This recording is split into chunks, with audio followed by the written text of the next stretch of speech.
Today's episode of the Inside EVs podcast is brought to you by eRange EV Tyre. eRange EV tyres are specifically engineered for electric vehicles. Using an advanced manufacturing process called liquid phase mixing, eRange EV's EcoPoint 3 technology creates a tyre with lower rolling resistance and longer range, while offering low levels of wear and high grip. All this while staying affordable. Go to erangetires.com. That's ERANGE tires.com to find your EV's next set of tires.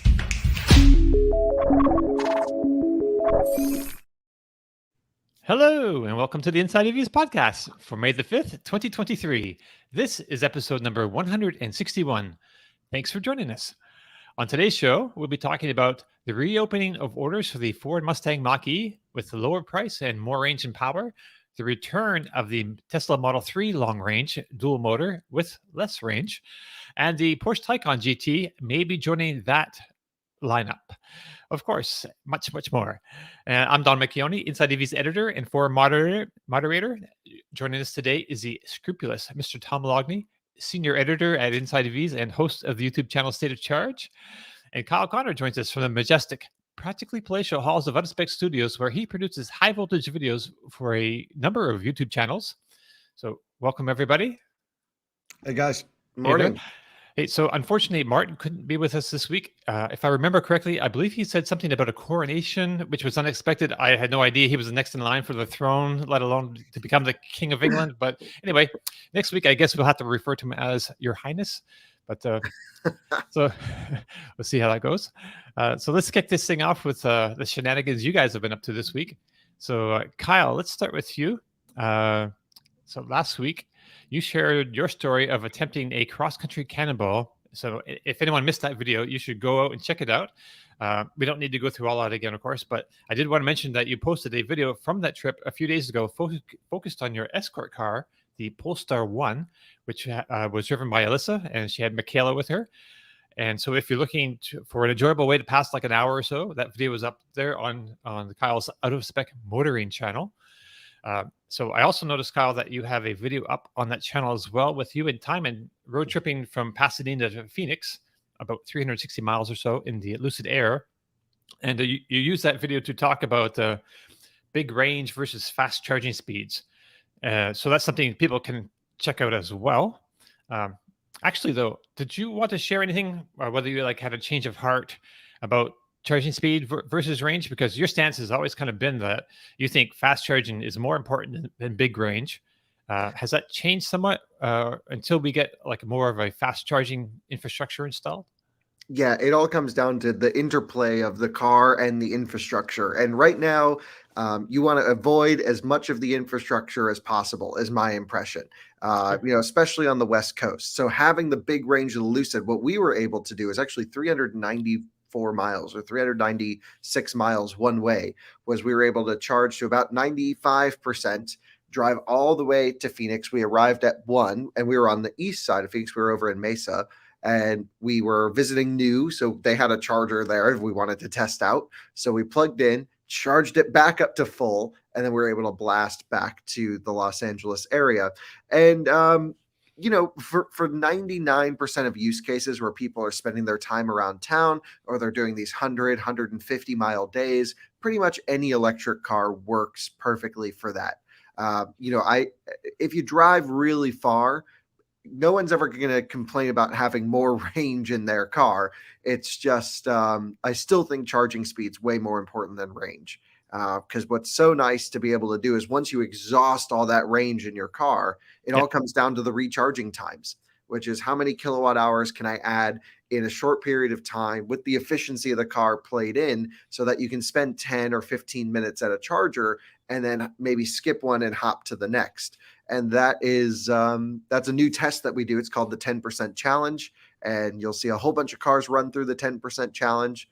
I think it's really fun, and it's all about what is the road tripping range of a car. That's probably the most important metric of a vehicle. Okay. Tom, you have any thoughts about on that real quick? Like range versus... Oh, sorry. I thought you were handing it over already. Yeah. No. So it's always, as Kyle said, it's always going to be sort of a combination of, how far will it go, how fast will it charge, and as far as the infrastructure is concerned, until we have ubiquitous electric vehicle public charging stations, which we're going to get. I don't know at what point, but they're going to be everywhere. And that's going to make a huge difference, and it's going to allow the ranges to be lower, because as one of the real important things that Kyle said in the very beginning when he started talking about this was the fact that, a high percentage of people, are just driving around town a high percentage of the time, and you're talking about a smaller use case for long distance travel, and even smaller for frequent long distance travel. So the whole charging versus range thing I find really interesting. And we've been talking about this for years on how everybody is racing to get longer and longer ranges.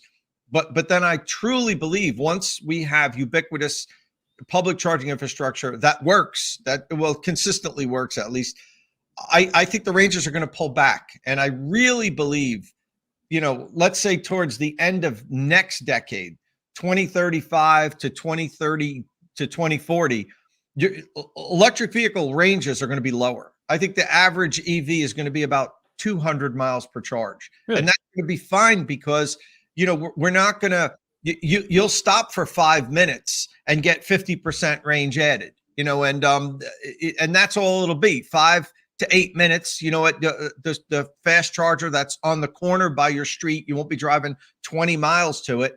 And it'll be a quick 5 to 8 minute stop, and you'll add back 100, 120 miles. So, it's really interesting. I wish we could, jump to 25 years from now. And I think we'll be laughing about how we were fighting over range and charging speed and these broken chargers that don't work. And because that's all going to work itself out. But I mean, it's fodder for us to talk about now. But I really think that's where we're going. I think if we could, leap 20 years from now, you're going to see shorter ranges, quicker charging time, ubiquitous fast charging, and a lot of slower level 2 charging. It'll be everywhere, and that's really, I think, the end game is where we're at. I don't really necessarily see it being battery swap, although I think that's going to be integrated in for certain use cases, which I think we're going to get to a little later in the podcast today. Hopefully. Yeah. So I'm thinking like 2025, that far out. I'm like, I want to see like charging times, like 5 minutes, 3 minutes, like flash charging, like basically. Well, you have to get into like ultra capacitors to get to that, I think. Yeah. Or some specialized chemistries that can really, I have no idea how it's going to be achieved, but I just think, if everyone's like working on that problem and making batteries smaller as well and lighter, that I think our technology in 20, 25 years is going to be kind of like alien to what we see now. Yeah. I don't know. Well, I'm looking 15 years is the end of next decade, 2038-ish is where I was talking about. We're going to see a lot of really, that's when I really think we're going to see the ranges are going to be a lot lower. Charging speed's going to be faster, and we're going to have a working, cohesive national network of fast charging. Right. But right now, I mean, range is kind of what sells. I think people still people want the range. But anyway, I guess that's an ongoing conversation we'll be having for 15, 20, 30 years. A lot of podcasts to chat about this stuff between now and then. Right. 200 miles of range. That's surprisingly short to me, that like in my mind, like I have my 88 Ford Ranger does about 200 miles on a tank of gas. Right.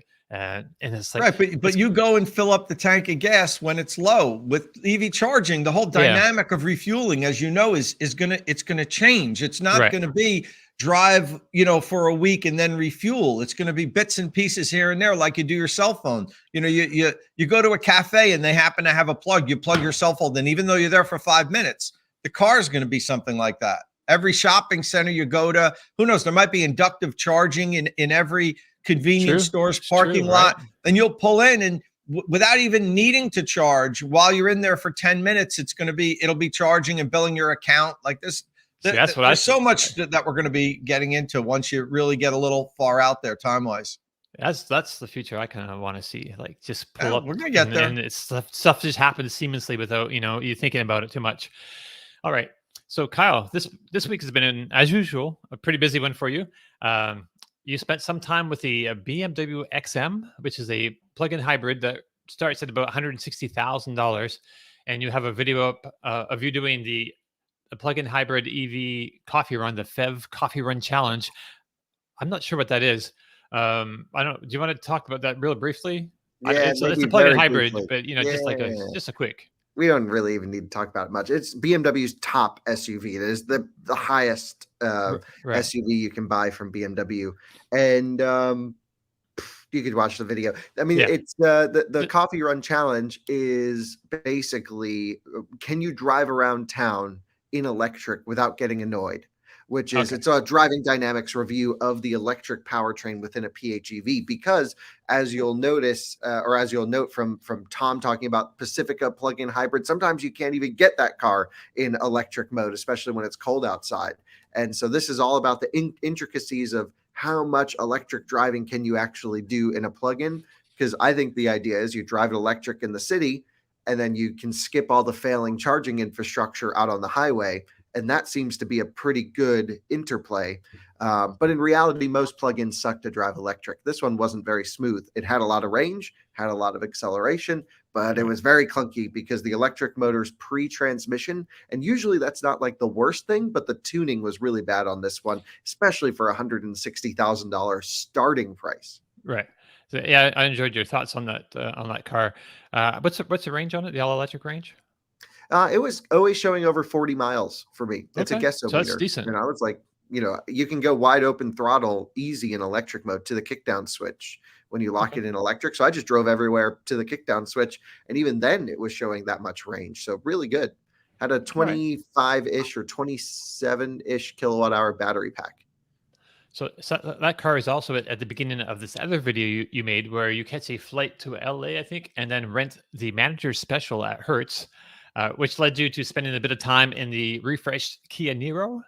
So before we dive into all the cool stuff you saw and did in I think it was the Anaheim, actually, not LA, but did you want to share any thoughts about the Niro EV, Kia Niro EV? We have some owners on the Inside EVs forum, and I think this car gets overlooked quite a bit, actually. Yeah. It's not the cheapest, and it's not the top. It's like just kind of in there hiding, Yeah, it's just like it's not really great at anything in particular. It doesn't have the lowest price, doesn't have the longest range, doesn't have the fastest charging. But when you package it all up, it's a really nice driving car. I'm going to do some testing on a 10% challenge, maybe a range test and a driving review, because the Kia Niro was updated this year with brand new styling. So the whole thing is a new package, and it looks great. It's very nicely integrated. And, just driving around here, I've just been level 2 charging it. The big charging speeds of, the eGMP cars, I'm not really missing at the moment for the use case that I'm using it here. Now, if I'm going out on a trip, 77 kilowatts is way too slow for me. 4 or 5 years ago, I was taking Kona EVs on a trip complaining about how slow it was. Right. So I really think they should update the charging speed in this thing. They should have done some sort of technical update beyond just styling. But driving's very comfortable. And it looks great. It's the right size. Definitely worth a look if you're looking at a reasonable car. I think even better would be to pick up one of these used in a year or two once they've kind of taken a depreciation hit. This will be a great option. Right.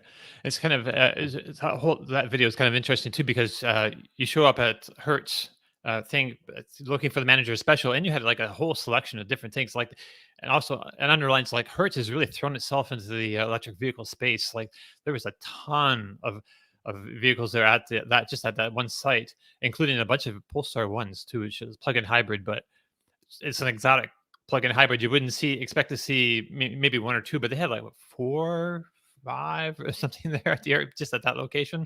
It's kind of nuts. So Hertz has like 50,000 EVs in its fleet right now. We have a post up on Inside EVs this week, just underlining that. So you can, if you're curious, you can look that up. But so you were in Anaheim this week for the 2023 edition of the Advanced Clean Transportation Exposition, Act 2003 or 2023, I guess, which is more focused on products for electric commercial fleets. So we're talking trucks and other utilitarian vehicles and chargers and the software to support them. So you have a great video where you take everyone around the floor of the exposition and talk about all the stuff you see there. Similar to you did that recently too with another exposition. What's that one at the first of the year? Oh, we do the CES. We did. Yeah, We do a bunch of them. Pretty much every show, I try and take everyone on a full tour. Right. I love those. And reading through the comments, other people do too. Is like saves you. It's like being there yourself without having to deal with all the crowds and Yeah, all we that. save everyone all the travel, all the nonsense. You don't Right. even have to come. We try and just make it so you see everything. Yeah. Yeah, it's pretty cool. Gary Clark's given away the punchline already. We haven't gotten to that, but we will get to it soon. Let's see. So yeah, you have a great video where you take everyone around the floor. So do you want to talk about your impressions of the show as a whole before we get into things you actually rode or drove? Yeah, let's talk about riding and driving because that's more fun than standing around inside a convention center. Okay. So you got to ride and drive in a few vehicles, and I was hoping you could tell us a bit more about them. So let's start with the Nikola Tre. That's an all-electric truck from a company started by a guy who was found guilty of securities fraud and wire fraud from, let's say, exuberantly exaggerating about the abilities of the company's product to investors. So as a side note, he was supposed to be sentenced actually in January, but that's been delayed until June 21st. So he's right now he's free out on 100 million bond. But anyway, against all odds, that company has managed to stay alive and even produce and sell product since that whole debacle, which is kind of amazing to me. They must have some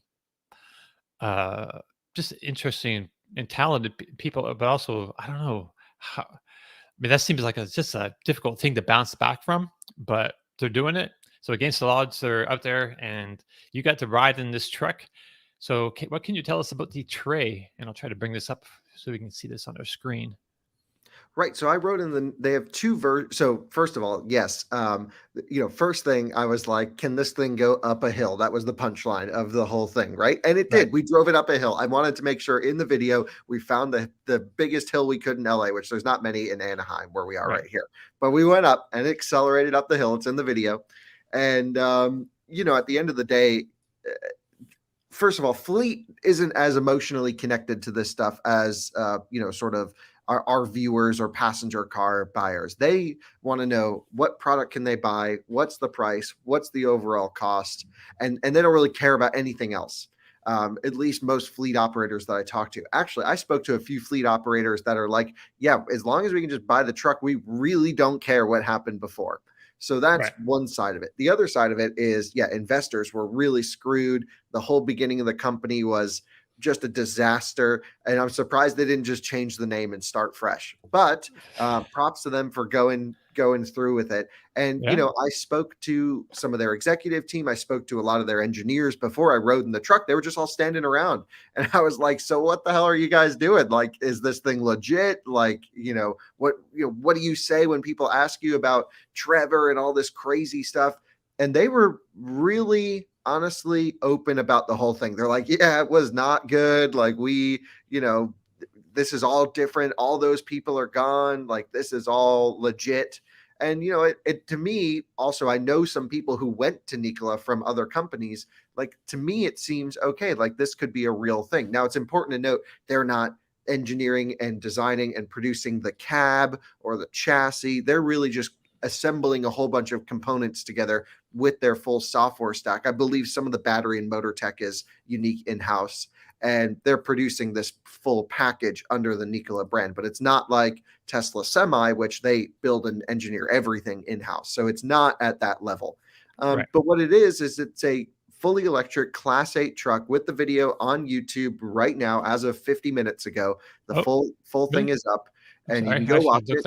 And yep, it's ready to rock and roll. And it was really cool. It was my first experience ever in a big truck, and it was really quiet, felt really powerful, and overall was just really cool to have like Euro trucks in the US. I mean, we used to have cab overs in the 70s and whatever, and I love seeing old cab overs still on the road.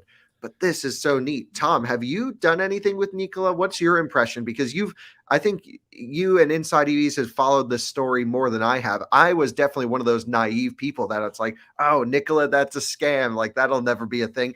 And then they have hundreds of these already on sale and building more. The hydrogen version launching in just a few weeks, which again, it doesn't exist until it's on sale, but this is on sale. Yeah, I personally haven't. I was early on, and I had been in communication with them for a while, but then when the whole, disaster happened, they stopped responding to my emails. And so I stopped asking, and that's how I pretty much play it. If you don't respond to me, I'm not going to chase you. There's enough EV news going on out there. And so I really haven't re-engaged yet. And my position was going to be, wait till they kind of get to where they are now. Like, looks like they're real. There's trucks on the road. They're functioning before I gave them any oxygen, Kyle. And, so it looks like it's time to maybe re-engage and see what's going on over there. So I'm glad you had a chance to kick the tires and go for a ride and talk to some people. So, I've said all along, I wish them luck. It was just when that whole disaster happened, it was like, okay, here's another black eye for the whole EV industry. Because that's what happens when these things happen. It's not just that Nikola looked bad. The whole industry looked bad. And they're not the only company that was raising money and then turned out to, at the time at least, seemingly be a fraud. It seems like they're proven they were able to pick themselves up by their bootstraps and turn it into something real. But, it gives people pause on the whole industry when you see things like this. When you read about this great new electric truck. Oh, wait a minute. It was rolling down a hill. It didn't even have a motor in it. The whole people are already very leery and cautious about believing electric vehicles are real. And then something like that happens and it just kind of pushes everything back. Yeah, totally agree. I mean, talking with their communications team, they're all, been there a few months, but it's like a whole new group of people over there. And, I'm surprised they didn't just go through and do a rebrand, but, props to them. The Tre has two versions. The battery electric one that I wrote in, 733 kilowatt hour battery pack. It's one of the largest ones out there because I looked also at the eCascadia, at some of international stuff. They're like 400-500 kilowatt hours. So this has got the big battery. Also weighs more. It's almost, I think, 29,500 pounds, something like that. I mean, the thing's really heavy. But this isn't really positioned to be the long haul truck. The long haul truck, Nikola's vision at least, is the hydrogen stuff. And they're building out their own hydrogen network. And there were some announcements about that. And I'm totally into hydrogen as long as it's generated cleanly for heavy duty long haul applications. I'm not saying that that's an excuse to not work on electric and make electric work. And let's see how the Tesla Semi does with the mega chargers and all of these things. But infrastructure is a real problem on both sides. And it's all new. And I think it's important to explore all options of fueling these before we really settle in on what's the path. Like diesel was the path. Obviously, we need to get away from that. So what's next? And so, overall, this was a really cool experience. It felt powerful. It felt great.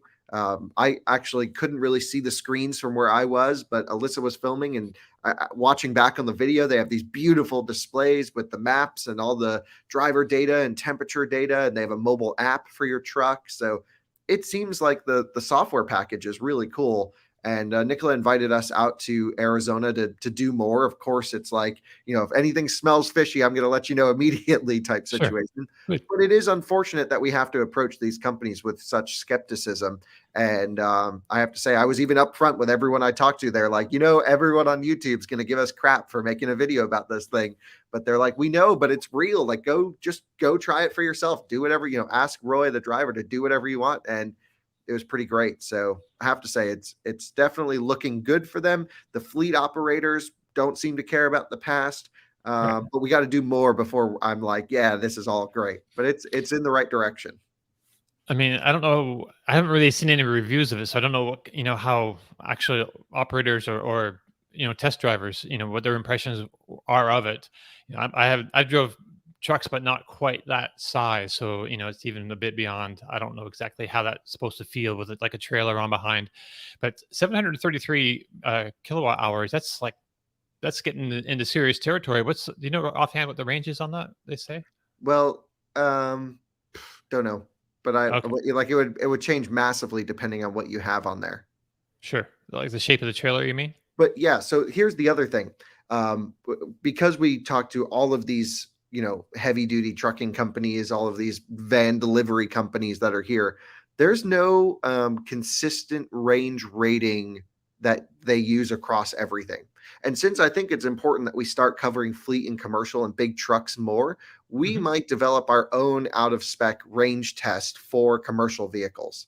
And the reason I say that is like, we were talking to some engineers at like an established company that's going to be producing an electric van, and that video is coming tomorrow or in a couple days. And they're like, we really underrate our stuff. Like if you have nothing in the back and you drive around normally, like you can double the range that we state. But then those guys right over there, they're like, we could never in our testing achieve even half of what they were claiming. So there's no consistent range rating here. And so I think we need to develop an out of spec test. Maybe we hire someone with a CDL to run it, and we do it with trailer, without trailer, maybe certain loads, and create an industry standard here. It's definitely something we know how to do. We just got to apply it to commercial. Somebody's got a name for you already here. Michael Pomorski says, out of spec convoy channel coming. Yes. Don't expect any new channels. We really have to see how this week goes, because we covered a lot of fleet topics, something we've never covered before. And there's no other people covering this. We did not see one other YouTuber at this entire thing. We were the only ones there. So we don't even know what the audience will think, if there's even a hunger for this type of information. Right. I believe my friend Sebastian Blanco was there. I saw some posts from him on Mastodon. So that's how I knew it was even going on. But I think he goes every year.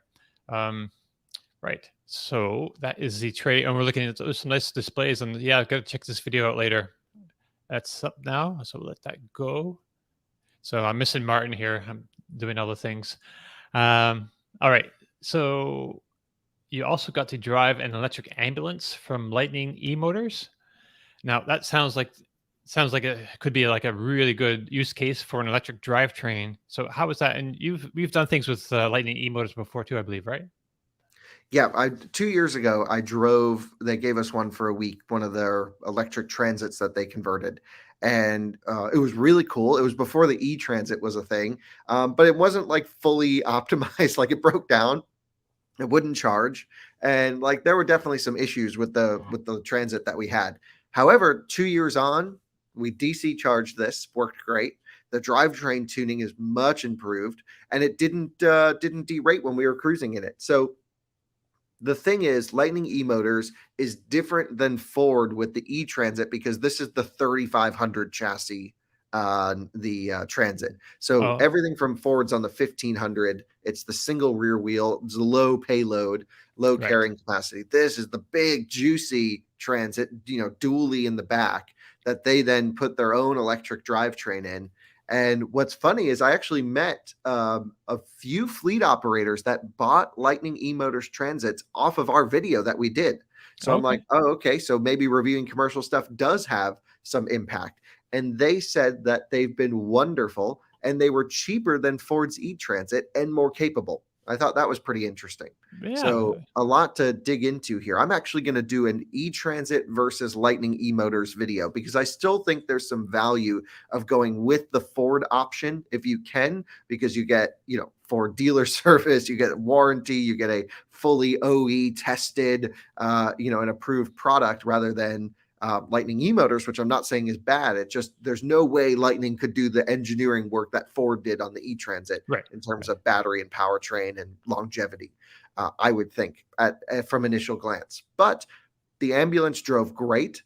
That it was really cool. It had lights, it had sirens, which was fun. Did you turn them on? Hell yeah, it did. Allegedly. I mean, that was a stupid question. Yeah. We pulled in. I was hitting the air horn everywhere. It was great. And so we just had an absolute blast. And that video will come, I think, in 2 or 3 days, something like that. And it was just an epic experience. So really cool. I spoke to the guy who's buying like 100 electric ambulances for his fleet and how they're going to use it. And he invited us up to Vancouver to talk about what chargers they're going to put in, how they're going to be used. And they're like, we are way over speccing these because everyone's concerned about range. So they're going biggest batteries possible. And then they're like, same like what Tom was saying, like once they get comfortable with how they're going to use them, how they operate in different weather conditions, they'll start to lower the battery sizing to reduce cost and increase payload, so that they can, use them for even more things. So it's all a learning experience for everyone. Every fleet operator seems to be dipping their toes in the water with a few here, a few there, a few chargers here, a few chargers there. Mm-hmm. All test experiments, but this is the year of commercial electrification. Once this picks up, this will blow past passenger cars in terms of impact to our environment, to electric vehicle sales.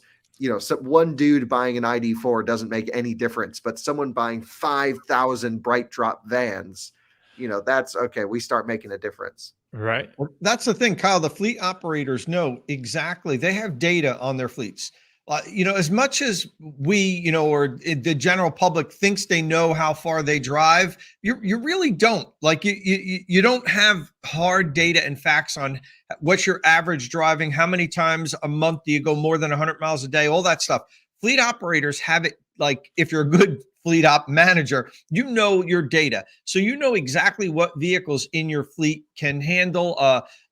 Let's say the Ford electric van now has a low range, or at least a current one. And I know a lot of people were super disappointed when that came out, 126 miles EPA, which means load it up, drive it in the winter. You can bank on 75 to 80 miles. That's it. Right. And the fleet managers know exactly what percentage of their fleet can do that. I have friends that own companies that have vans, trucks, the distributors. They know there's a certain percentage of their fleet that drives less than 80 miles a day. There's a certain percentage that drives between 80 and 100, and a certain that goes 100 to 150. So they can purchase the right size battery and the right vehicle that will fulfill that duty cycle perfectly.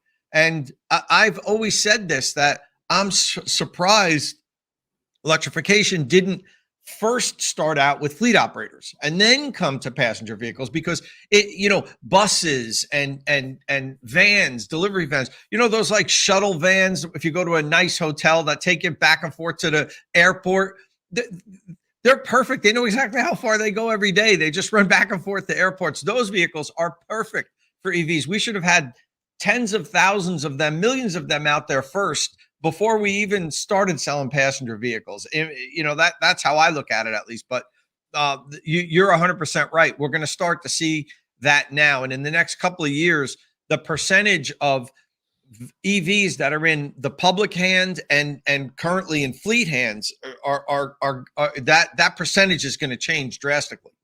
Right. This is like displacing the whole diesel part of the, environmental issue kind of thing.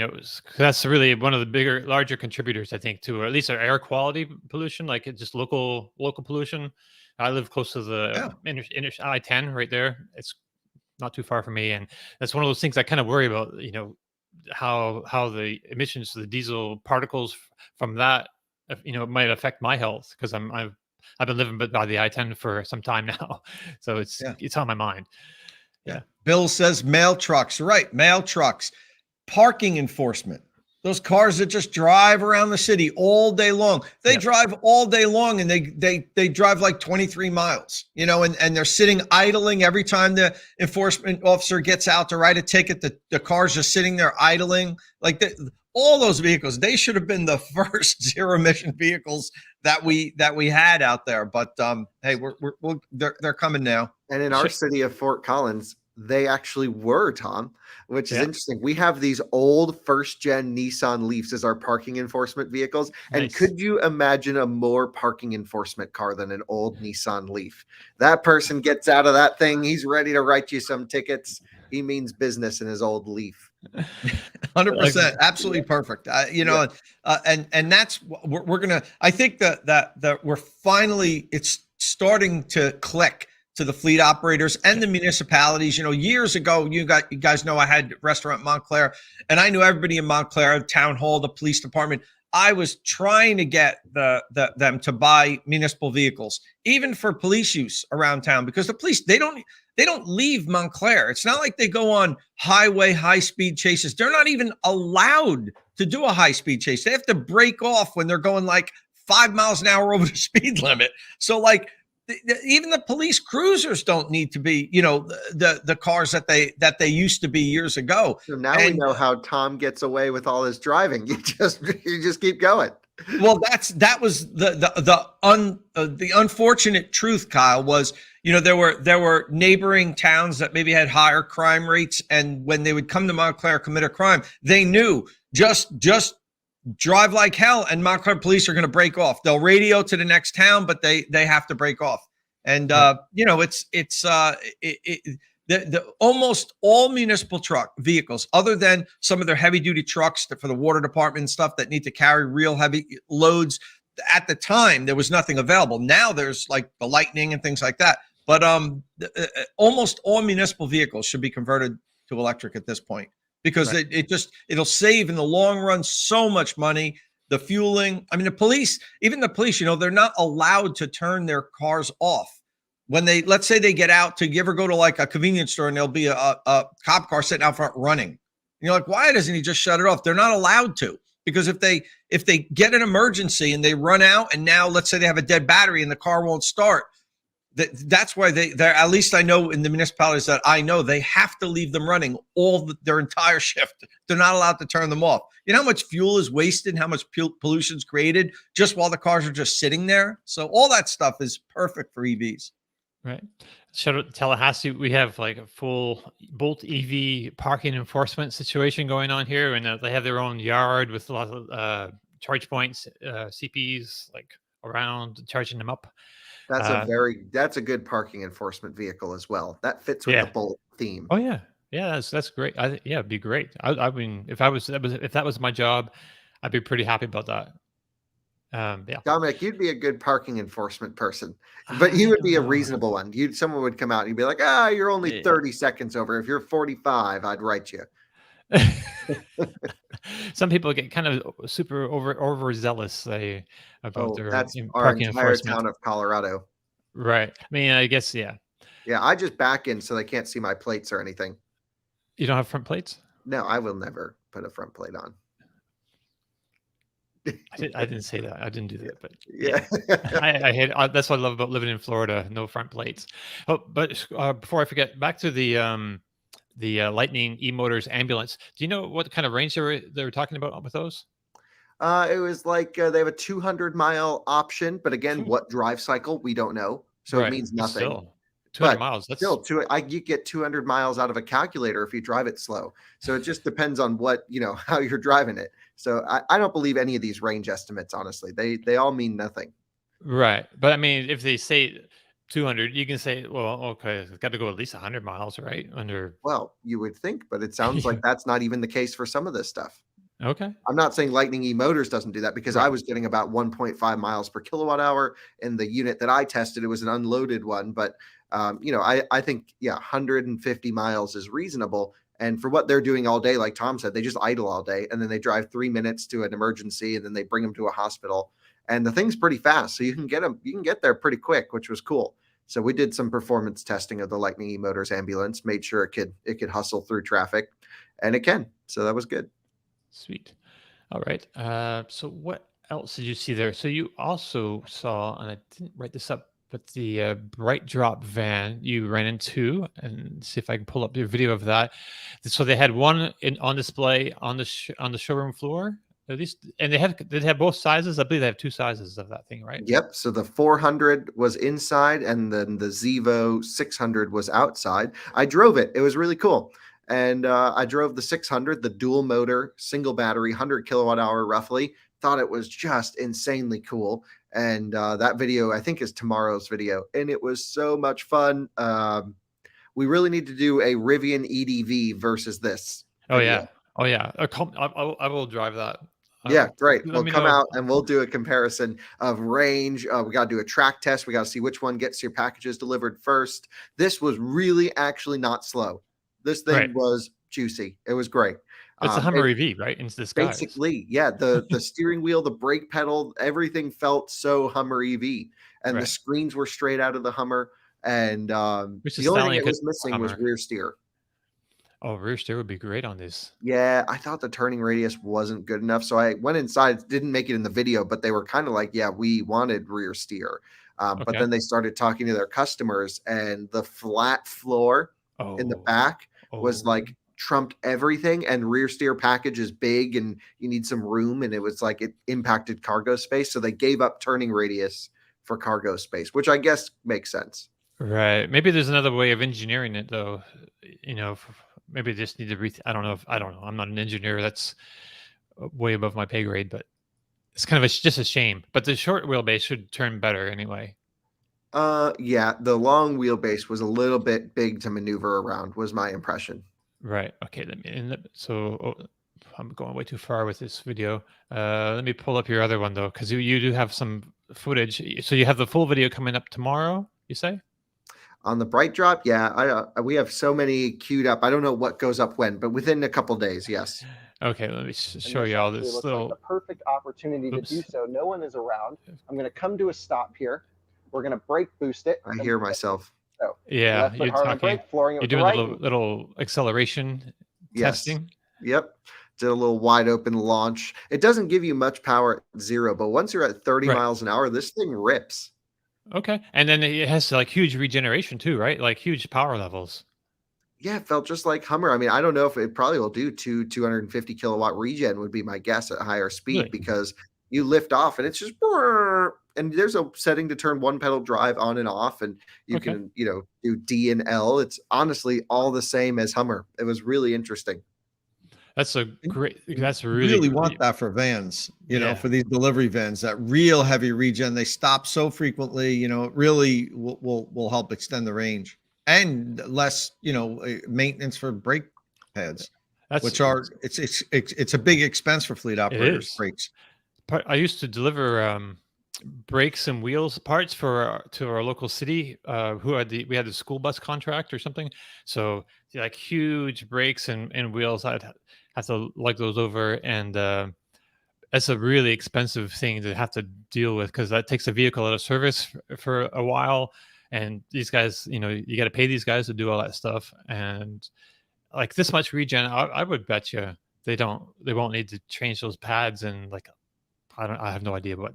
I couldn't say that, but I would not be maybe? surprised if ever, like, Yeah. 100,000 miles. I don't know. Oh, more than that, I would think, because you can do all your stop and go without touching the brake pedal. Is it like, yeah? You really don't need to touch the brakes. You don't need to at all. Wow, that's pretty It awesome. does some brake blending with one pedal drive right at the end to hold you, but it brings you to pretty much a stop. And then the friction brake isn't really any friction. It's just to hold you there. So Right. it Do was you know if really it's permanent cool. magnet motors? No, I They think are. it is. Yeah. Yeah. Okay.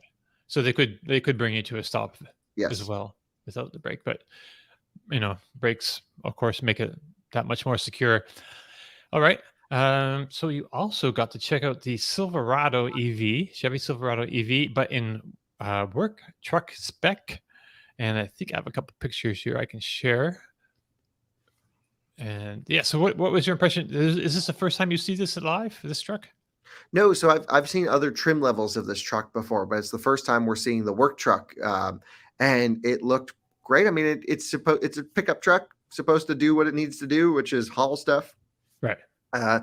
They really should have called it the Avalanche, not the Silverado, but it's very avalanchy. But it's cool. I mean, it's everyone was into it. I talked to a whole bunch of fleets, and I was like, "This or F-150? What are you thinking?" Or the Ram thing. Everyone kind of was thinking this was great.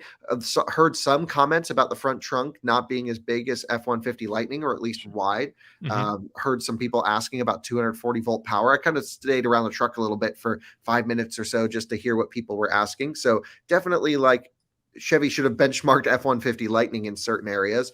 My impression is this is going to be, especially with the big battery, much faster charging, much more range.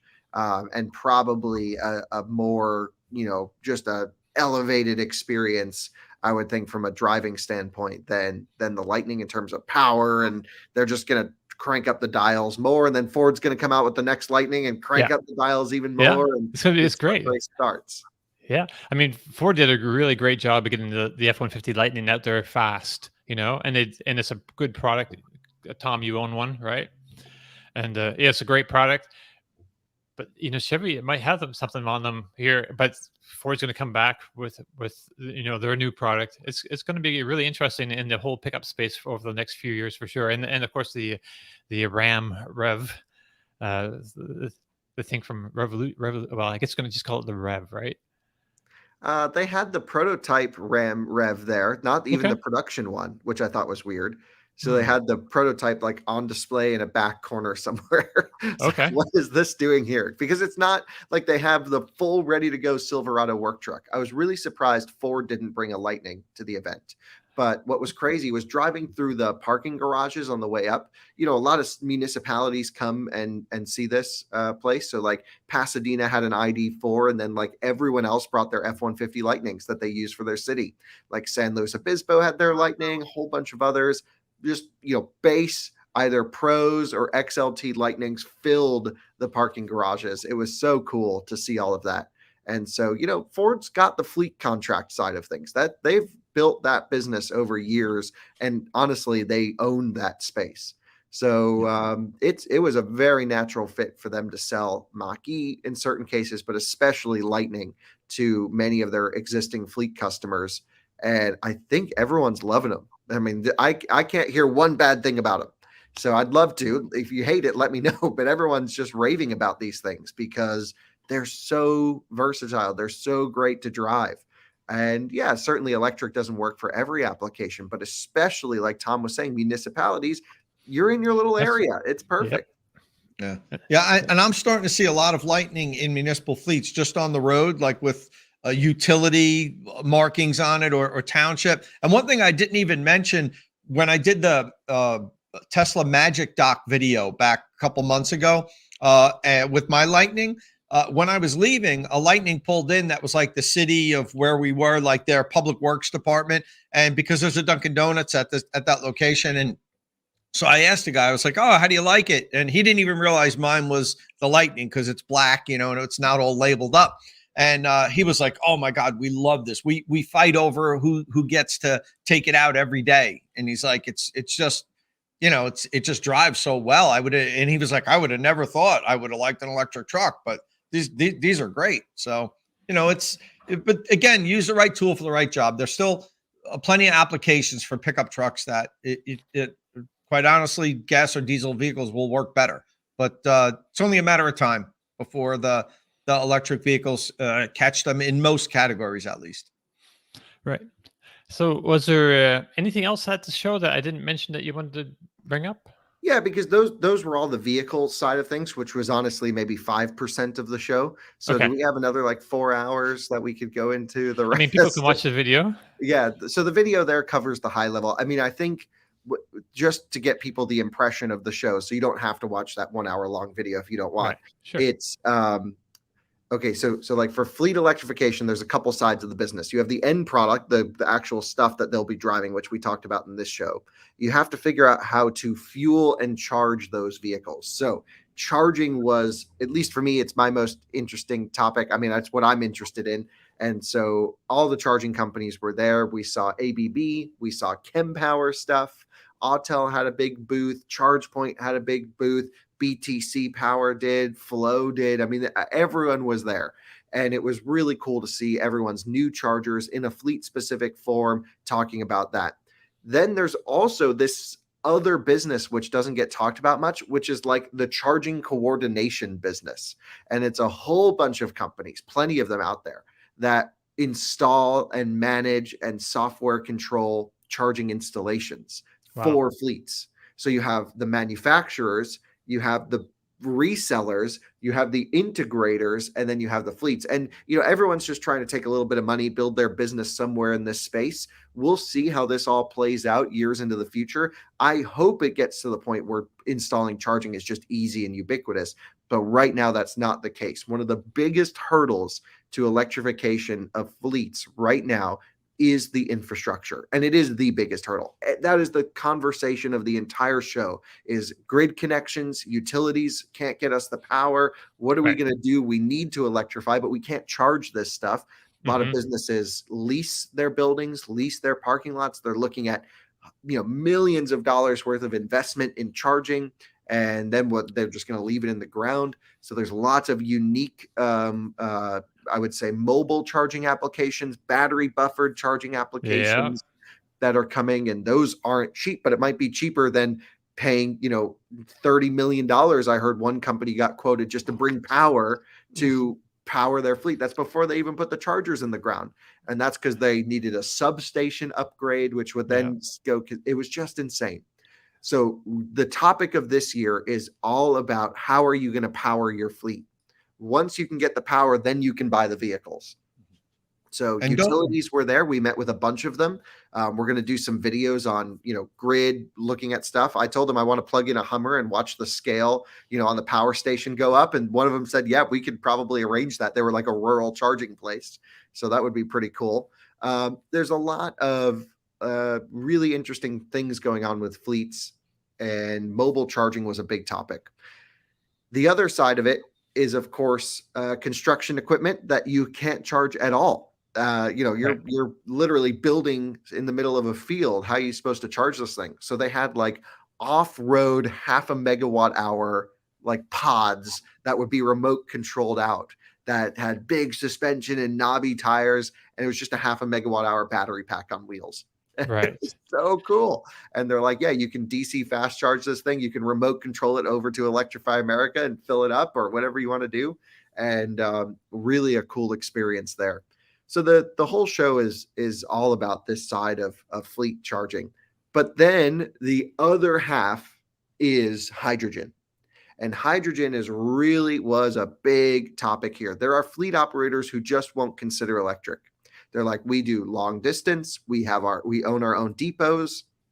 We're going to put in our own hydrogen electrolyzers and fueling stations, and do their trucks. But I'm not against it, because I think the bigger the application, the more hydrogen makes sense. It's a lighter technology than putting a bunch of batteries in something. You still need some batteries, but you're saving 5,000 to 8,000 pounds on a semi truck going hydrogen, electric to hydrogen. You're putting a lot less material in there that you have to mine up and do all this stuff to get the batteries. Because again, most of these are low volume vehicles where they're not getting the cream of the crop batteries with all this tracing of where they're coming from. This is the stuff you don't want in your car and in your vehicle. And, if you can generate it through an electrolyzer cleanly, it's not the end of the world. A Mirai, that's stupid.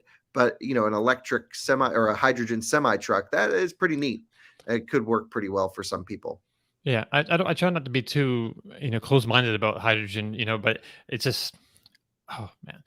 Sometimes I feel like the more technologically advanced the solution is, the more, people will kind of glom onto it because it's a lot of, because it is technologically maybe beyond their sort of understanding of how it all kind of works. But yeah, I'd like to see, really on a level playing field, the cost of a battery electric truck and the cost of running a hydrogen truck for, say, a 5-year cycle. We're going to do it. Planning a video on diesel versus electric versus hydrogen. And we're going to actually go over to Nikola and do that. So I basically said, just drop a electric truck, drop a hydrogen truck in the back of the lot. Don't tell us what to do. And they were like, yeah, sure. Whatever. Yeah, that sounds great. I think they're really trying to work on their reputation. Sure. And I was like, well, and then get us in a comparable diesel truck. Let us do the range tests. Let us do the charging and the refueling time. Let us do the cost analysis with actual fleet operators who are looking at these, because the cost will be known. Yeah. And actual costs, of course. Right. So that could be an interesting area for us to get into. Sure. And Dom, one of the things that I think, and you're saying you're trying to explain why people might latch on to hydrogen more than they are willing to accept electricity. Part of it, I think, also is because it really replicates what they're used to.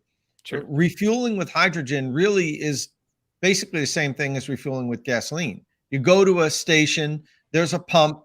In a few minutes, you're full and you're good for 300 or 400 miles.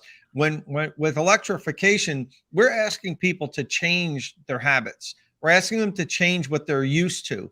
And while people don't enjoy getting gasoline, nobody enjoys going to a gas station and getting gasoline. Well, nobody should, but they're used to it. And, we call it like the devil, everyone's very comfortable with going to a gas station, filling up and being good for 300 or 400 miles.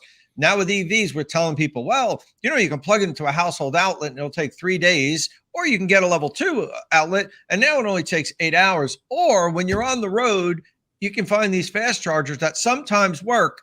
And it might take you 3 hours if you're at a low powered DC fast charger. It could take you an hour, could take you 40 minutes, but stop charging at 80%, because at 80%, it slows down. And now, also you might hurt your battery if you charge to 100%. We're throwing all this crap at people with regards to charging. And they're like, okay. The hydrogen is just like gas, right? I just go there, refill, I fill to 100%, I leave and I drive away. Okay, that's it. My life is hard enough. I don't want to learn all this other stuff. I think that's a big part of why people might seem to be more receptive, or some people are more receptive to transitioning from gas and diesel to hydrogen more so than they are with electric.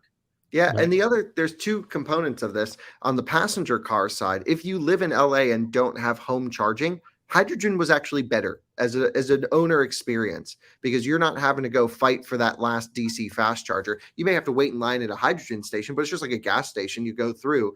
And when I had the Mirai, I was just right up to 100%. I had 400 something miles in a few minutes, and way better than plugging in a Model 3 to a supercharger for an hour to get to 100%, because they slow down at 80 or 90%. So that Tom is correct in that there are use cases where hydrogen is a better ownership experience. I still think passenger car hydrogen is really silly. I don't recommend it. But then on the big truck side, Dom, there's no MCS doesn't exist right now. There's no high power charging standard. Now, Tesla builds their own chargers and their own trucks, and they're using their own connector to get 750 kilowatts to a megawatt of charging power.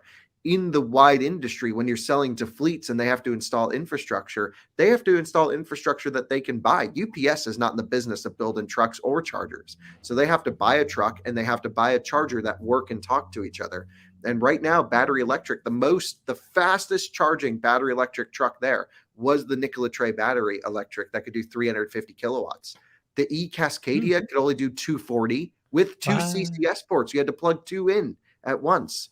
And I was like, what are y'all doing over here? Like, let's get some high power stuff. We're just starting to see the MCS triangle handle, the megawatt charging standard. It's like rated for 2 or 3 megawatts. We're starting to see displays of that on chargers with cables that don't exist. They're just like literally hooked up to CCS cables. The communication is using ISO 15118-2, which is just adapted CCS to go over to MCS. They're not using their new protocol because it doesn't exist yet.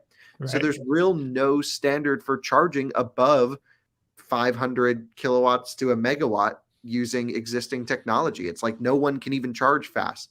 And now hydrogen's here saying, hey, look, just drop in a station and fill this thing up. And like Tom's saying, in just a few minutes. So there's no fast charging capabilities for these trucks right now. Tesla Semi is really the only one, but you can't buy that because it's a years long wait list. Right. And then when you do buy it, there's still no network for it to charge it. I mean, you can do it in your Home Depot.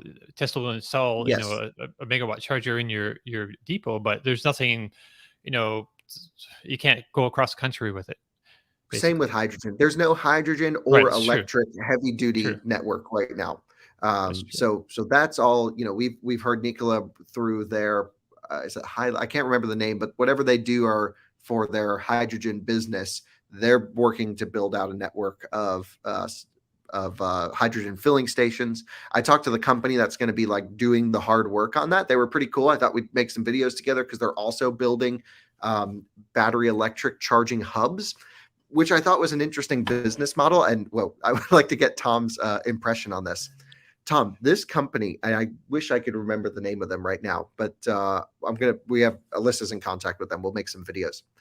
They're just like people build along highways, these massive buildings, these storage centers, these future factories, these open metal shell buildings, wait for people to come lease them and then adapt them for their needs. They're building charging hubs alongside of those new construction buildings. They're going to own them, put in the chargers, and then when someone leases the building, they'll lease them the charging hub or sell them the charging hub right next to it, so that you're reducing that 2 or 3 year time period to put in your business.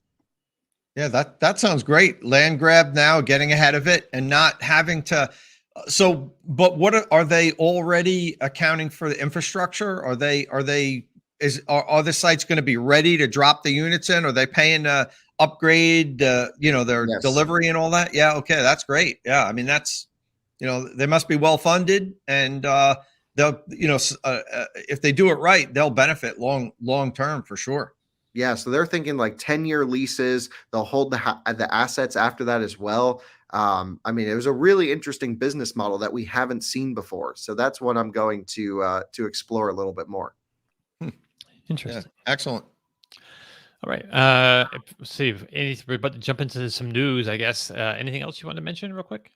Nope. It just, as to sum this all up, the industry is confused, but right now everyone's speaking the same language. You didn't have to explain to one person in there kilowatt or kilowatt hour, or 400 versus 800 volt or amps. Everyone's on the same communication standard now. Which it sounds like in years past, everyone was like, "Whoa, what's a charger?" So like everyone gets it. The whole industry has moved along. They understand a lot. We met a lot of viewers there, so thanks to everyone we met. It was great to hang out. Hundreds of people, maybe even thousands. I don't know. We met so many people who watch our videos, this podcast. It was really great, and learned a lot. It was really an eye-opening experience for me. So fleet and commercial will be a larger part of our coverage going forwards. Right. So look out on your videos coming out this week. Are they going to be on the Out of Spec Reviews channel? Most of them, yes. Okay. So keep an eye out for those, and yeah, I'm looking forward to watching some of those. So Tom, you didn't drive anything this week, but I should mention that you have like a charger review coming up tomorrow we should keep an eye out for. Yeah, I might even put up later today if I can get it done. Okay. A lot of people have been asking me to do some of the portable charging equipment reviews more than just the permanently mounted ones. So I grabbed one of the Webasto units, the Webasto Go it's called. It's a dual voltage 120 volt, 240 volt unit. It's pretty good. It's a pretty solid unit. It's what Ford includes with their Lightning and the Mustang Mach-E. And it's a real solid unit, and it actually did pretty well. There were a couple of failures in the review. It is IP67 rated, which means that it should be waterproof for up to 3 feet of water for 30 minutes. And that's one of the tests it failed. So, but the interesting thing about this, if you remember, I reviewed the Paragear 2 a couple months ago, and that had a catastrophic failure. It was also supposed to be watertight, but when I put it in the water, it like blew up and it melted. But the Webasto didn't. It faulted. So it recognized water was intruding into the adapter and shut off charging. But then when it dried out, it worked fine. So it was a failure, but not a catastrophic failure, which is good to see. If water does get into that adapter somehow, you don't ruin your $500 charger like what happened with the Paragear, where it just fried. But that's a difference between Webasto is an established company that's been making electric vehicle charging equipment for many years, very all safety certified equipment. They partnered with many OEMs, not just Ford. They've partnered with at least a dozen OEMs to provide them charging equipment, versus a new upstart Asian company that is trying to sell EV charging equipment for under $200. It's a race to the bottom. Go on Amazon, click, electric vehicle charger, lowest price, and boom, buy that one. That's not what you do, but a lot of people do, and you get equipment that is faulty, sometimes dangerous. I always recommend people don't buy the cheapest charger out there. Buy a good quality one, and it'll last you many years. And unfortunately, the Webasto did fail the weatherproof rating test, but other than that, it's a pretty darn good unit, and it's definitely one of my recommended portable chargers. And of course, that's going to be on your State of Charge YouTube channel. So if you have, if you haven't done this already, go to State of Charge, click that bell icon, and you'll get a notification when his Webasto review goes up, and you can check that out. I want to talk about Tom's just review process here for a second, because Tom has captured and won the level 2 EV review space. When we talk about EVSEs, everyone, Tom is just EVSE. Tom's the next thing that comes into everyone's head. And I was at ChargePoint recently, and it's a video we didn't get to talk about last time, I don't think, but I posted a 2-hour-long video with ChargePoint, really opening up the hood, seeing all their engineering. It was just absolutely epic. And when I was talking to some of the folks who designed the Home Flex, I was talking to them over there. Everything was like, how do we do better in Tom's test? It was like, they have the best cable. That was the first thing he told me. He said, "Oh, Tom loves our cable." And so, he's really got these companies engineering their products around this testing here. And, Monroe's starting to do some of this level 2 teardowns and stuff like that. As much as I love the guys over there, I'm just not sure it's so helpful, because they don't talk about anything on the user experience side. It's cool to see what's in there, but they don't show you what app you need, how you plug in the charger. They're not doing cable drop tests or freeze tests. That Tom's really doing the user, what we care about review. They're doing maybe a little bit more industry benchmarking stuff, which is their business anyway. So anyway, there's probably a place for both, but everyone's just talking. Whenever I talk to these level 2 companies, Tom, they're like, "Oh, you do this podcast with Tom?" Well, let them know we're working really hard on this. So yeah, it's been pretty cool. Thank you. I appreciate that, Kyle. Thanks a lot. And talking about the Monroe thing, I talked to them about that. I talked to Corey and Sandy about the fact that they were going to start doing some teardowns on chargers. And I actually offered, I said, "Look, you guys handle the engineering end of it really well. You could rip it apart and show this little connector here is going to fail if it gets overused. They should have used a different type of connection here. I don't like the circuit board, all the stuff that, I'm not going to really get that deep. My videos are already a damn hour. I can't make them any longer. But I offered to them, why don't we do this in conjunction? Like, if I review the ChargePort charger from a user's perspective, then you do the teardown. We could cross-link our videos, and didn't seem like there was an appetite on their end to do that. I just thought that would be an awesome comparison to okay, and now after I've done my user review, why don't you jump over to Monroe? They're going to tear this thing down and show you the engineering side of it. But unfortunately, I don't think that they wanted to do that. I thought that would be a fantastic 1-2 punch. Yeah, that'd be great. Hey, so if you're not watching this on YouTube right now, I've been showing up on the screen this video that Kyle did put out last week of his tour of the ChargePoint facility there, which I believe you talked about a little bit last week. Okay, yeah, couldn't remember, but yeah, epic video if you want to see inside. But it's a really great video, and there's like a rave reviews about it in the comments. I didn't have a chance to watch the whole thing yet, but yeah. It looks like a pretty intense sort of lab, research center, development center. Actually, if you just scroll forward, we can show the audience here so they don't have to watch the whole thing. If you just go over to the it's all the way towards the end, the reliability test portion of it. Yeah, go into here. You can just see, just laboratories upon laboratories. Keep moving along a little bit farther along as well. This is where they torture test all their chargers. This was the coolest part of the whole video. They got labs, they got robots yanking on the cables, they're putting them in super heat soaked rooms. If you're interested at all in charging, this is a good video to watch. And honestly, I think it sets the benchmark for when we go to other companies, what are they doing to make sure their stuff's going to work? Because we talked about the business model, we talked about the pros and the cons, and there are some cons to ChargePoint's business model from the driver perspective, because once the equipment goes out there, it's not theirs anymore, it's someone else's, and it's up to them to maintain it. But ChargePoint is actively working on solutions to that. It was just epic to watch how they really engineer the hell out of this stuff. It was so cool. This is trying to break to the freezer part. Is this the freezer? Yes, this is the freezer. This is where they run the charger flat out at -40 or -50. And it's cold. Actually, it was really cold. Yeah. Yeah. GM has some rooms like this in their battery testing center that I got to see. Yeah. Yeah, ChargePoint has Yeah, like almost 20 of these things, all running right. different testing on different products. It was really cool. Yeah, that's cool. I wanted to bring that up just because, yeah, because it's a great video and people should check that out if they're interested at all in that. My All right. freezer over here gets down to -20. Yeah, that's good. I mean, ChargePoint did laugh at that. They were like, "Yeah, that freezer in Tom's place, he needs to get a colder one." okay. Oh, there we go. Maybe we should start a GoFundMe for like a super heavy duty, like Yeah, minus Tom, you should 60. get one of those environmental test chambers. I might have to, but Probably only I don't know. $100,000. -20 is pretty good. That's probably going to do 99% of use cases. Yeah. I mean, when I pull them out of there, I leave them in for 24 hours at -20. If I don't wear gloves, my hands hurt. Oh yeah. Just from picking them up and hanging it on the wall, and you can immediately see the cables frost starts. As soon as it hits the warm air out here, so they're pretty cold in there. Right on. All right, let's talk about some news real quick. We got some time. Yep.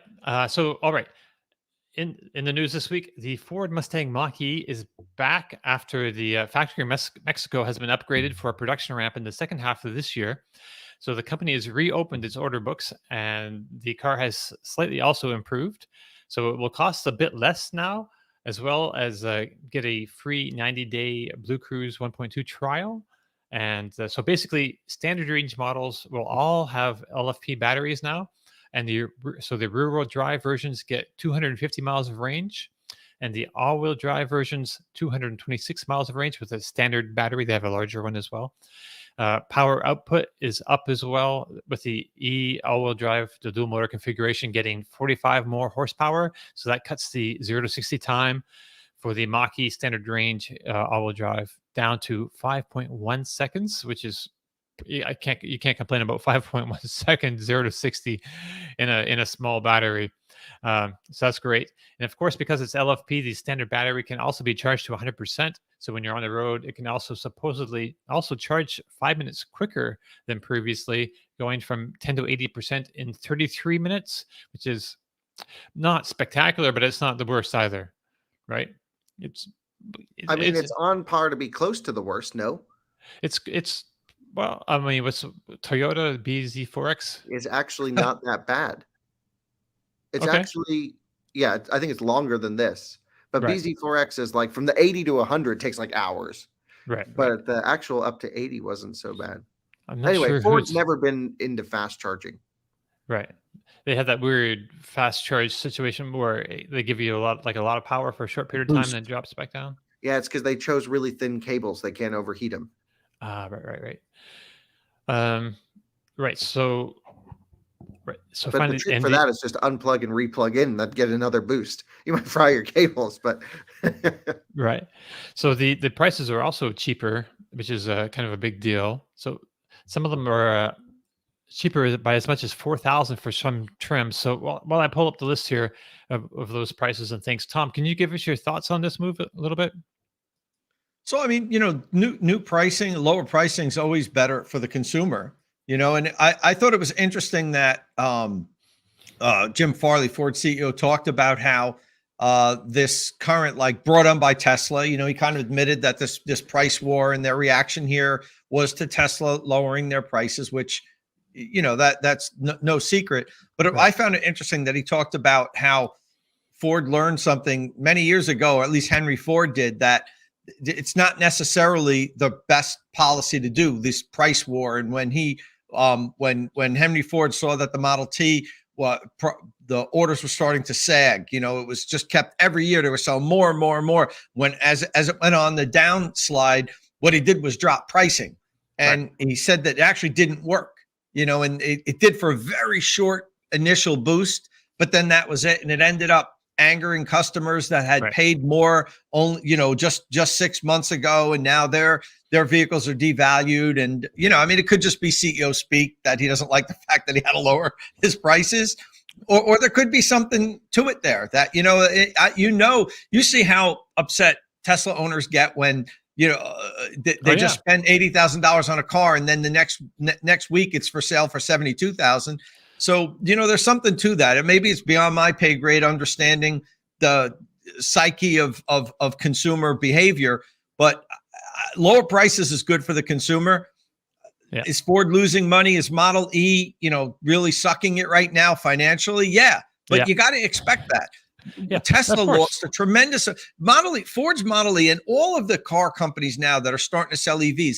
It's almost like they have startups within their companies. It's not like just a new brand. And BMW, I talked to BMW about this years ago. You guys know I had a lot of conversation with BMW in the early days, and that's why they formed BMW I, because they really wanted to keep all the expenses and everything in a separate fishbowl. So they really understood how bad it was and how much money they were pouring into it. I mean, that's not the only reason, but it was one of the reasons why they separated it, because it was like its own venture.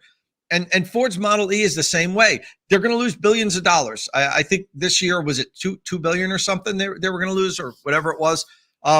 Look at Tesla back up until 2018. I think it was 2015 to 2019. In those 4 years or those 5 years, they lost $6 billion, Tesla. And that's going to happen with all of these car companies now. And do they wish that they could have higher margins and they didn't have Tesla pulling down the prices and making them be more competitive? Oh, sure they do. But it's the cost of this transition. The transition to EVs is going to be very painful for all of the existing OEMs.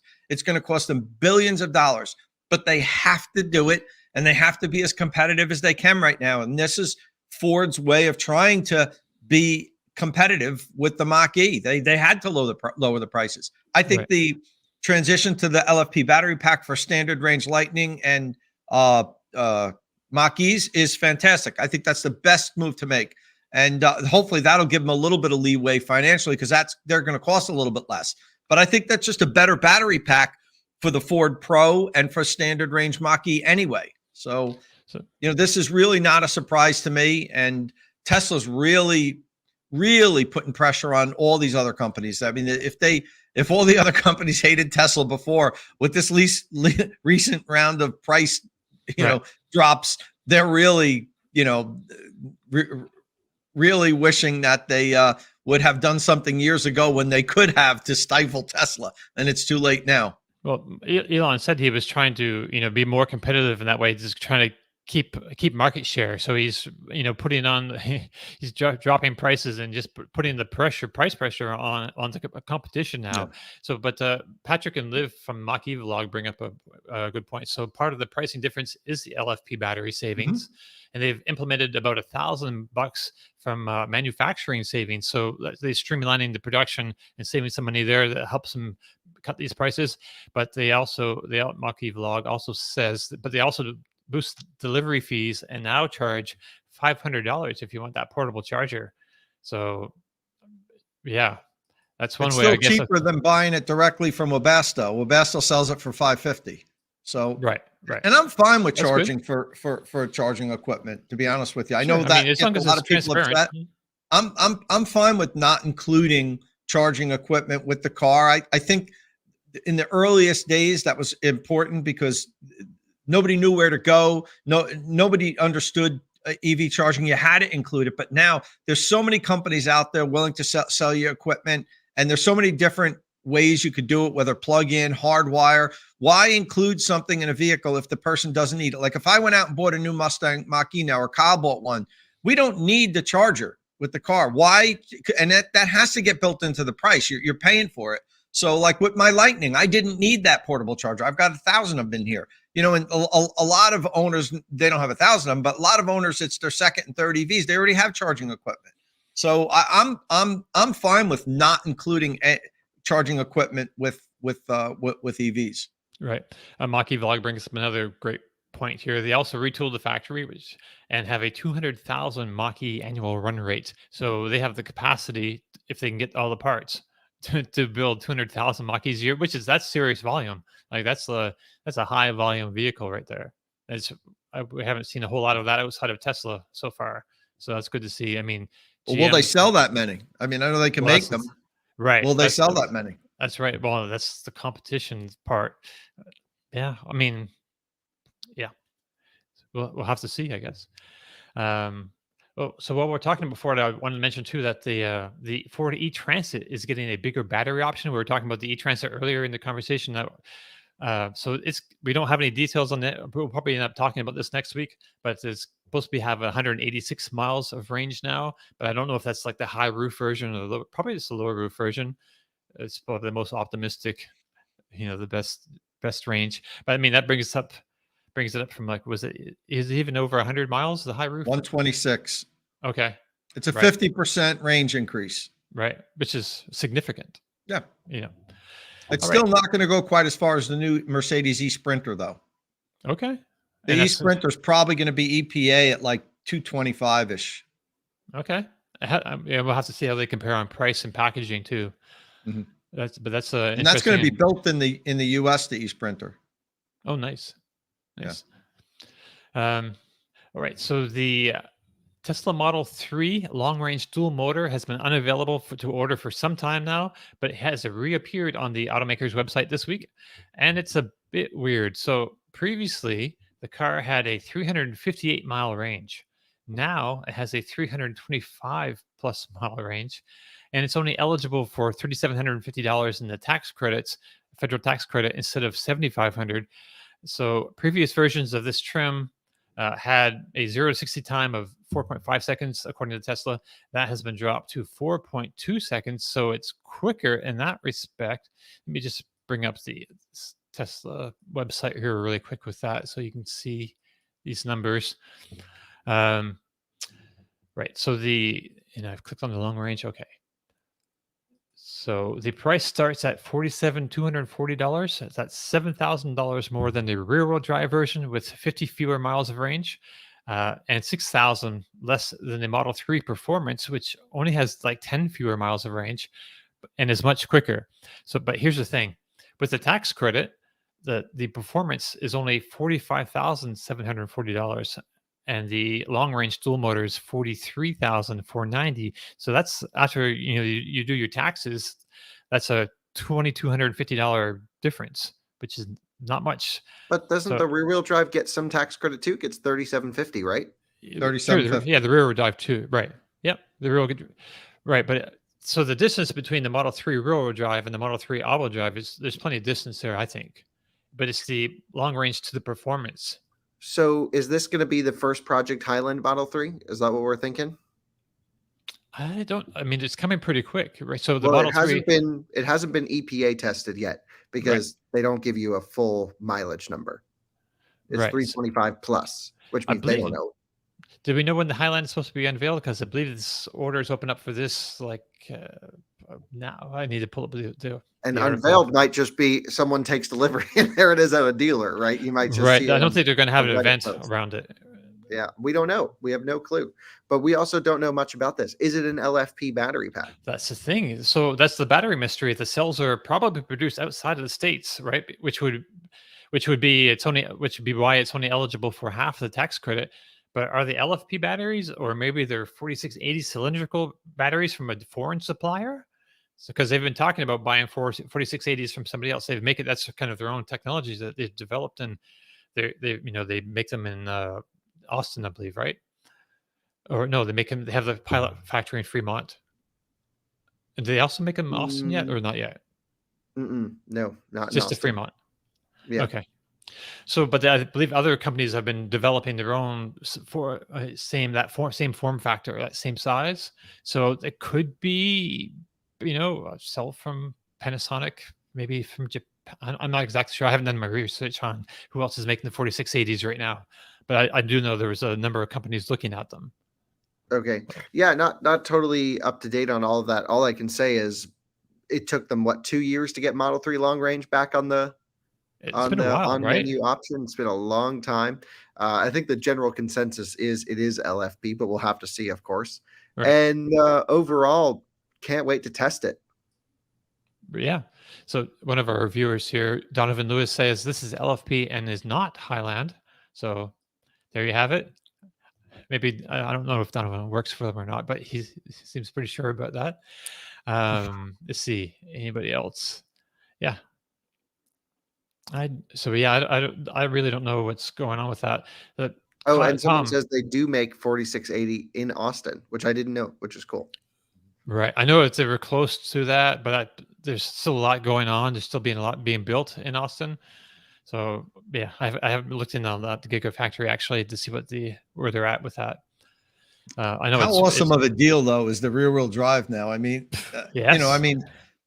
Even, and I know I always say this here in New Jersey, we get an extra $4,000 cash on the hood. Now that program halted because it ran out of funds like it does every year, but it's going to get funded in July. I think first week in July. So you wait till July to buy a Model 3 in New Jersey. You get the base model with no options. You get the $3,750 federal tax credit. You get $4,000 cash on the hood and no sales tax exempt here in New Jersey. So out the door for like $32,000 for a new Model 3. That's what I pay for my used Model 3 with like 46,000 miles on it. That's what's crazy. Epic. It's 5 years old. So good. It's You get a brand new crazy. one. Wow, man. Okay. So yeah. So any thoughts, Tom, about the battery mystery? No. We're just speculating. It's LFP. I would guess it's LFP. And So hard Mark to say. Mark put up an article about this. Yeah. Called "Reintroduced Tesla Model 3 Long Range All-Wheel Drive is confusing as hell. Range, price, battery." But Yeah. and he made some arguments why maybe it's not the LFP battery. So he kind of thinks he's leaning 4680 actually in his article, but I don't know if he's had a chance to rethink that or look at other things or look at other arguments. But yeah, it's an interesting thing going on, and I guess we'll find out about it pretty soon. So another thing in the news this week is the Porsche Taycan is getting a bit of a refresh, and one of the test cars running around has been spotted with a huge wing on the back, leading some to believe that the automaker will offer a turbo GT version, which the car spies say could put out over 1,000 horsepower and maybe give the Tesla Model S Plaid a run for its money. So I don't know if Kyle, have you seen this? And would you trade in your Plaid for a Taycan if it was like as stupid fast? Well, okay, so let's talk about, did I see it? Yes. And is it cool? Yes. And is Porsche the Germans in general need to understand what's going on here in America. You can buy a Lucid Air that rips. You can buy a Tesla Model S Plaid. Model S Plaids are like 105, 110. And they're like the fastest things on the planet. It's crazy, right, that level of performance per dollar. And what the Germans haven't done is, kept up with any of that. And, they need to, because the Taycan's a wonderful car. It's due for a refresh later this year anyway, right, going into next year. So we all knew that. And, this car was a performance benchmark when it came out in terms of thermal management systems, in terms of acceleration, was right up there with P100D. That's why they put the dual transmission in there, mostly to give you that off the line and then the high speed. So I love how Porsche spent all this time to match Tesla, and then they just were like, oh, never mind, we got the new best thing coming right now. And I think it annoyed them a little bit. So this has to be like so much more than what they have right now in terms of hardcore performance to keep up with numbers on paper. And to be honest, I don't think it will be. I don't think they're going to be able to match Plaid. I don't think they're going to be able to match, whatever comes that's faster than Plaid. They're just waiting on a software update to unlock its full potential. Well, because Lucid Sapphire, right? But it doesn't exist yet. Oh, but it will. Right. Yeah. So when it does, then I think we'll start to see Tesla do Plaid Plus or do an upgrade pack. And they just launched the track pack for Model S yesterday. Right. Which I was really about to mention. Mm-hmm. Yeah. Over 200 miles an hour. I think 212 we've seen now from Sebastian Vettel, who drives on the Nürburgring. He has a great YouTube channel ripping his Plaid around the Nürburgring. He bought the carbon ceramic brakes and all that stuff and Martian wheels from Drew, and actually removed the carbon brakes and then put on the mountain pass brakes, is my understanding. So pretty much the same setup as my car, which is cool to see it ripping around the Nürburgring there. Tesla showed it going up to 200 miles an hour, 322 kph, and just epic stuff. So Porsche, they have to do so much to compete with this on paper. And is that a race they want to get involved with? I don't know. I think they should. I think these types of benchmarking collaborations, or not even, but competitions Mhm. spark innovation. And the Germans got to open it up. They got to stop being so conservative. The value for performance is not there. Even a rear-wheel drive Taycan now, if you spec it nicely, is what a Plaid can do, and the performance delta is massive. Right. And I think they got I mean, just keep it going.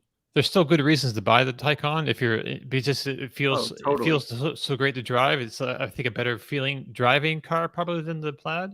Absolutely, especially when you spec some of the spicier ones. The base Taycan's pretty soft, but when you go Turbo S or even GTS, GTS they is start like to dial up the stuff. right. It just feels good to, and the Plaid is like crazy speed and it's like mind blowing.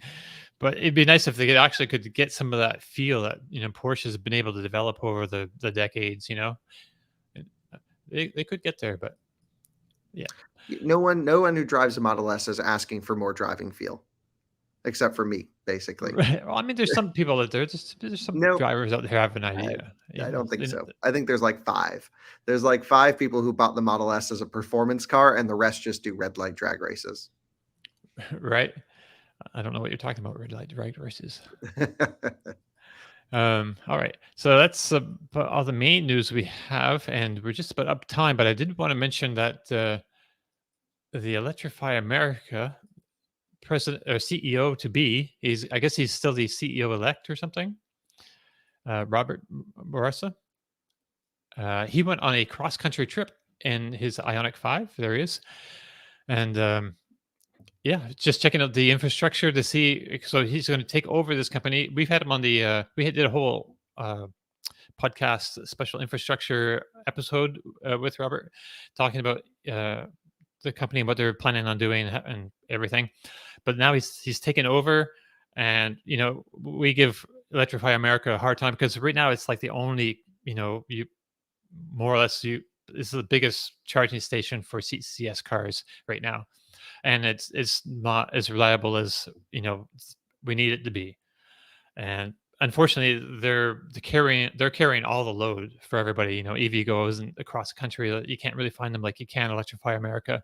So when Electrify America stations go down or have issues, it really affects people just more than you would want it to, right? So the reliability is a huge issue for them, and he's making the multi-day road trip across the country to experience it firsthand in Hyundai Ioniq 5, which is kind of nice.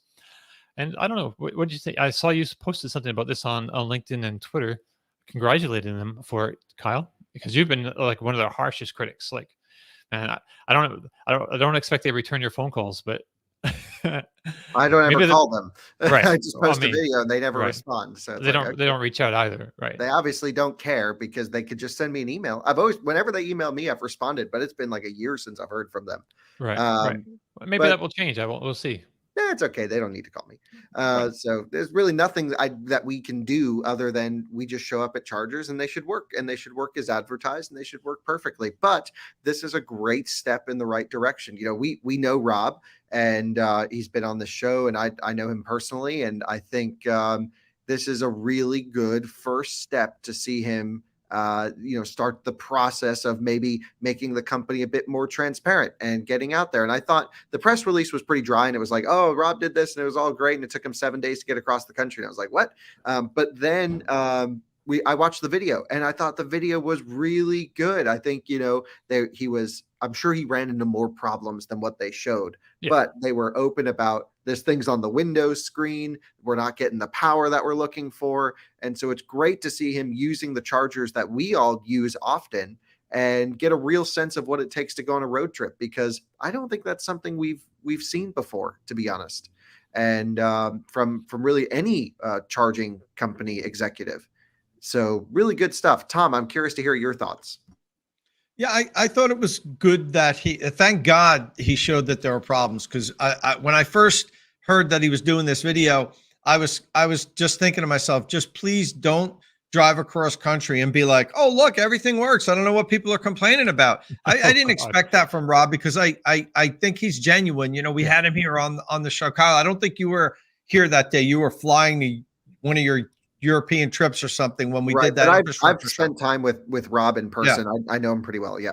Yeah, he seems like a real legitimate down to earth guy that is going to try to do the best he can. But now that doesn't mean president and CEO of a company. It doesn't mean you can just dictate everything the company does. He does report to Volkswagen, who ultimately pulls all the strings in Electrify America. Right. But I thought he did a good job. I thought he showed that there's challenges and showed that there were problems with the app, and he had to call customer service. I think this was fairly representative of a cross-country drive, albeit there could have been more problems, or he could have gotten lucky. And he could have shown all the problems. That's the thing about it. You can get some, I've taken trips where I've used multiple Electrify America chargers, not had a single problem. And then I've had other trips where it's just problem after problem after problem. So, he legitimately could have shown every problem he had. It's possible. It's probably unlikely, but it's possible. And you also have to understand some people, he did show that the reduced charging power. I didn't think they would show that. I thought he would show a successful charging stop as one where he goes and plugs in and it charges the vehicle, and not really talk about the kilowatt draw. To his credit, he showed, oh, wow, this should be pulling more now, which I think that's where some people might disagree in whether it's a successful charge or not. If you and I pull up in an Ioniq 5, we want to see, 200 kilowatts for a while. If somebody sees 140 or 150, and as they walk into the Walmart or wherever they are to go to the bathroom and maybe grab something, they're fine with that. So that's not acceptable for us, and it shouldn't be acceptable for the industry. But the point I'm trying to bring is that is a little bit of a gray area with regards to what's successful charging. I think everybody would say if it pulled 40 kilowatts, it's not a successful charging event. But for some people that go in, if they're getting 70% of what they should and they leave at an acceptable level after waiting an acceptable amount of time, they're fine with that. So the problem is, how do we determine what do we stick to Kyle Connor's standards, which I understand is if it's not delivering exactly what it should, it's unsuccessful? Or do we say, well, I left there in a reasonable time and I charged and I left? I think Electrify America would say, if as long as the charger works reasonably well and you're able to plug in and get a charge and leave, we consider that successful. And that's something that I think we should try to reach out to Rob for and try to have a continuing conversation on what's his view of that personally. And as opposed to, because we've heard from the comms people at Electrify America, we've heard from the people that say, look, if somebody goes in and plugs in and gets a charge, all right, even if it took them an extra 10 minutes, that's a successful charge. I'd love to hear what Rob thinks about that, and that might help us get a better idea of where he wants to take the company. Yeah, for our rate your charge check-ins, we do. This is the conversations we're having every day as to how do we quantify these things. Yeah. And right now we have it very basic. We have a good charging session, which counts as you got the expected power, because the charger's able to deliver everything. No one, no major issues or anything like that. And you're good to go. So that's a good check-in. A bad check-in is you were able to charge, but not at the expected rate because of a charging problem, not because of the car's battery being cold. And then we have a failed check-in, which is you were not able to charge at all. So, yep, that's how we rate it right now for rate your charge. All right. Well, I think that probably brings us to the end of our show. Anything else anybody want to add anything before we go? Well, really quickly about Kyle's rating. I think there's a good section of the population of EV drivers that don't understand what it should be pulling at a certain state of charge and at a certain temperature. So those people leave very satisfied, even though we would have given it a fail. You know what I mean? So that's what I was trying to communicate before with that long rambling comment I just made. It was hard to really figure out the right way to explain what I'm talking about. That deciding whether it's a successful charging session or not, it's not black and white to a lot of people. And that's, I'd love to hear Electrify America's opinion on that, and how they address that and how they view what a successful charging session is. Yeah. There's a whole lot. We should get in touch with them and see if they'll talk to us. because we're pretty harsh on them. But hopefully they'll understand that that's our job. We have to be. We're just telling it what we I mean, experience. we don't have to be, but we are. I mean, kind of have to But it's be. not I just mean, on people them, expect it's us on to be. everyone. It's Sorry? just I think we treat every CPO the same. If Yeah. even though I just went to ChargePoint, did that whole 2-hour long video, if I roll up to a ChargePoint charger that's broken or doesn't work, I'm the first one to post on Twitter about it and blast all that. Same with FreeWire, same with Autel, same with ChemPower. Companies that give us access doesn't mean we give them better ratings out in the public. We're still Right. just as harsh no matter what. Yeah. All right. So, how about now? Is that the end of our show? I think we're done. Okay. All right. See if I can get all these little things done. But that's the end of our show. If you have any questions or comments, you can leave them on the Inside EV's forum podcast thread or on our YouTube or Twitch comment sections. If you like the show, please give us a thumbs up if you're watching us on YouTube. If you didn't like the show, please give us a thumbs up if you're watching us on YouTube. Don't forget you can find and follow our panelists on Twitter. Follow Tom Mologney at Tomolog, that's with 2 M's. Martin Lee when he's here, and when he's not here, he's at EV News Daily. And Kyle Connor is at It's Kyle Connor. I'm at Dominic on post.news and Mastodon. Click subscribe, tap that bell icon for notifications. Thank you all very much for joining us, and we'll see you again next week. And ciao. And hang out, because Dom always forgets how to shut the show off, so we might be going on longer.